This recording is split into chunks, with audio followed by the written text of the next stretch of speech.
Praise the lord.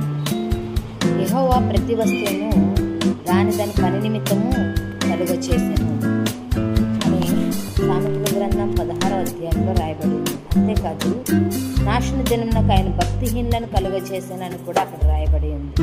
అంటే నువ్వు నాశన దినము కొరకు నియమించబడి ఉన్నావో, లేదంటే దేవుడు ఏర్పాటు చేసిన పని చేయడానికి నియమించబడ్డావో జ్ఞాపకం ఉంచుకొని బ్రతకాలి. ఎందుకంటే చాలామంది నేను ఏది చేస్తే అదే కరెక్టు, నేను చేసిన పనే దేవుడి చిత్తం, నేను చేసిందే దేవుడి చిత్తం అంటారు. కానీ అసలు నిజంగా వాస్తవానికి దేవుని చిత్తం ఏమిటి? ఆయన నిన్ను ఏ పని నిమిత్తం నియమించాడు అనే విషయాన్ని జ్ఞాపకం చేసుకోవాలి. దేవుని ప్రణాళిక ఒక్కొక్క వస్తువు ఒక్కొక్క పని నిమిత్తం. ఈ పెన్ను ఉంది, ఈ పెన్నుని దేవుడు దేనికి నియమించాడంటే ఇది రాయడానికి నియమించాడు. అట్లాగే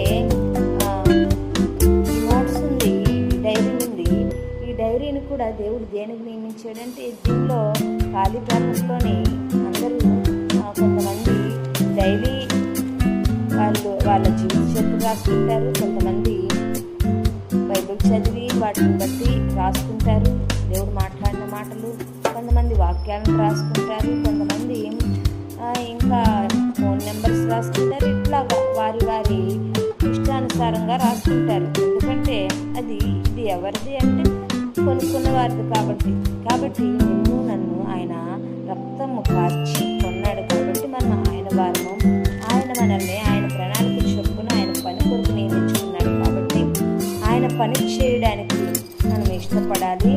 అప్పుడు మాత్రమే దేవుడు మనల్ని దీవించి ఆశీర్వదిస్తాడు. కానీ ఈ లోకంలో ఉన్న వాటిని చూసి చాలామంది అదే దీవెన ఆశీర్వాదం అనుకుంటారు.